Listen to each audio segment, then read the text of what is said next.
Okay, so now we're going to make gluten-friendly brownies. They're not exactly gluten-free because I'm not maybe making them in the cleanest space.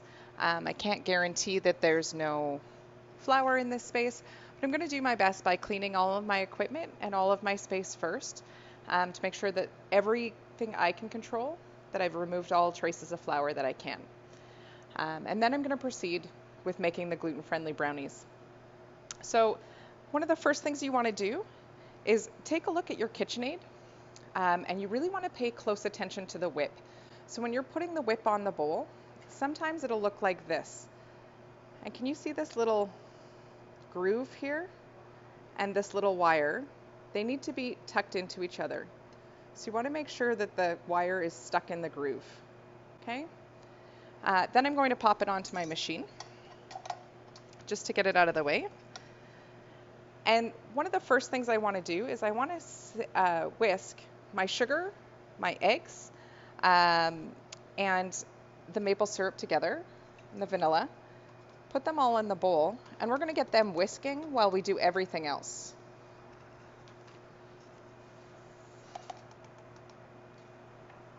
So I'm going to pop that up, and then I'm just going to start that mixing. The next thing I want to do is make sure that my butter and my chocolate are melted. Because I'm doing such a small amount, I just did it in the microwave at really slow intervals, 10 or 15 seconds, stir it. And I put the chocolate and the butter together in the container, and I just kept checking it over and over again. Stir it every time. If, though, I was making a large batch of this, I would do this in a bain-marie. Okay, so that would be a pot of water with a bowl on top, just catching the steam, and I would melt it that way. But we're not doing a whole lot today, so I just did it in the microwave. Lastly, what you want to do is you want to sift all of your dry ingredients together. So I find the easiest way to sift dry ingredients when I'm going to be adding them back is to just sift them onto a piece of paper. So I've got all my dry ingredients together here, and I just want to sift them out onto a piece of paper.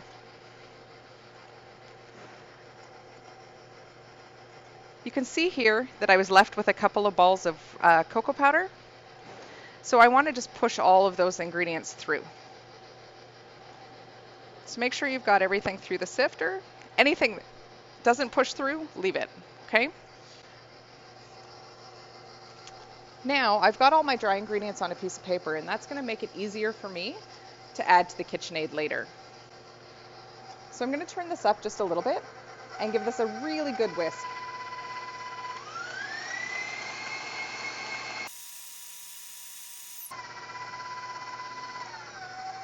So you can see that it's changed color a little bit. It's gone from sort of a deeper yellow to a paler yellow, and some air has been incorporated. And ultimately, that's what I'm looking for. Next, we want to stir in our melted chocolate. So I'm going to turn the machine right down to speed 1. And I'm going to pour this in while it's mixing. So just make sure that all your chocolate's melted. You don't want this to be really, really hot or it'll cook your eggs. So just make sure it's melted, just a little bit warmer than room temperature. And we're just going to pour it into the machine. You want to sort of aim down the side of the bowl so it doesn't get picked up by the whip. Splattered everywhere.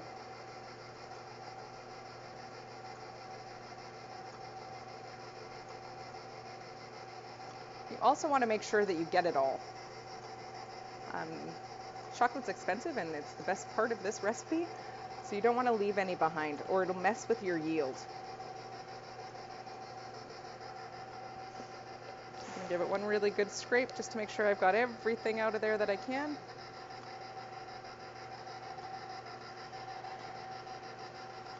Okay. And then I'm just going to let that come together. You don't need to whip it, but you do need to make sure that the eggs and the chocolate are totally mixed. So one quick stir. I'm going to stick my spatula in and just sort of poke around and make sure I don't have any unmixed eggs on the bottom, that everyone's chocolatey colored. Good.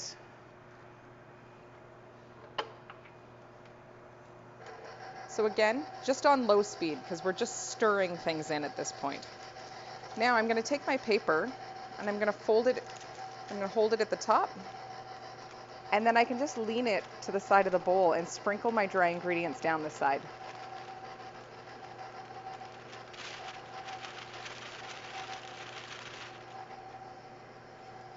There we go. So my dry ingredients are in. And the one other thing you need to look after, and you might want to do it before you start, is to prepare your pans. So you want your pan to have a little slip of paper in the bottom, but you always want to make sure that your paper comes up just a little higher than the edge, so that if a guest was buying this, they would know that there was paper in there. You never want to hide the paper just on the bottom, because people won't necessarily need to know it's there. Okay, so paper in each pan, and then just a little oil or a little pan spray just to keep it so that it's easy for you to take out later. Okay, so we have those two ready to go. And so I'm just going to give this one quick second on a little bit higher speed. Drop that down.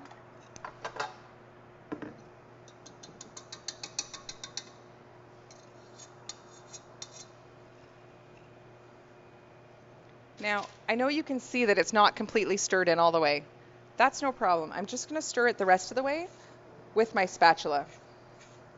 Okay, so just give it a quick stir around. Make sure all your ingredients are incorporated and there's no lumps.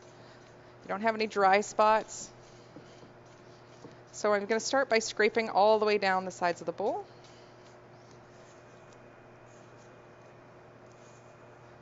And then really get to the bottom just to make sure that everything's all mixed in really, really nice. Then we have mix-ins. Today we're using white chocolate chips, but really this could be anything. This could be nuts, it could be toffee bits, it could be anything you want. Dried fruit. I'm going to add most of them, but not quite all. I'm going to leave some for the top. Okay, so maybe add about 3/4 of it to the mix. And I'm just going to stir that through.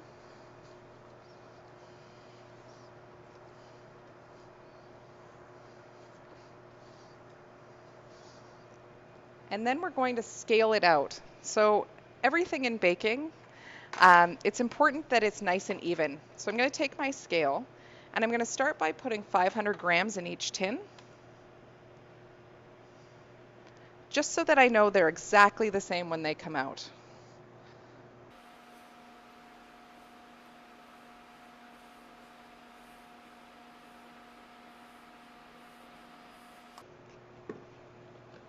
Okay, so that's 500. I'm going to do the second one.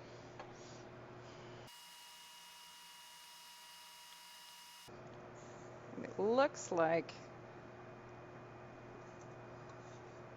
probably 480 in each pan would be a little bit better than 500.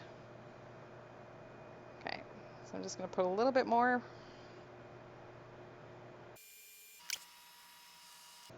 Okay.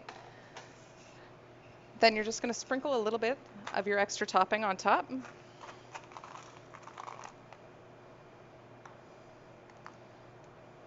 Nice and evenly around. It's always a good idea to put a little bit of whatever's inside on top so that people can see without a doubt what's inside. So now that I've got that spread out, I'm going to put that on an oven-proof tray, because it's clearly not. And then I'm going to bake those at 350 until they're going to sort of lift up, and that if I put a toothpick in the middle, and if you don't have a toothpick, use your thermometer, when it comes out clean. It should be a little bit spongy feeling, like it should bounce back a little bit, but gluten-friendly things don't bounce quite the same as gluten things do. So you want to make sure that that pick comes out clean. Wet crumbs are okay, but I'll give you a chance to look at that when it comes out of the oven.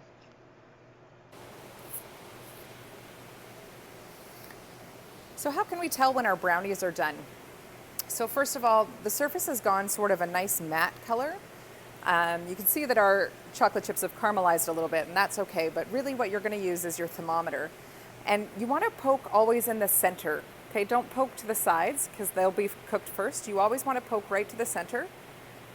Pop it in, and then take a good look at what comes off. So for me, There's no wet marks. It doesn't look like fudge. It's just some dry, wet crumbs. That's how I know this is done. The other way I could tell is by pushing just gently on the surface to see if it feels dry and to see if it springs back a little bit. But again, because these brownies are gluten-free, they're not going to spring back the way a regular brownie would.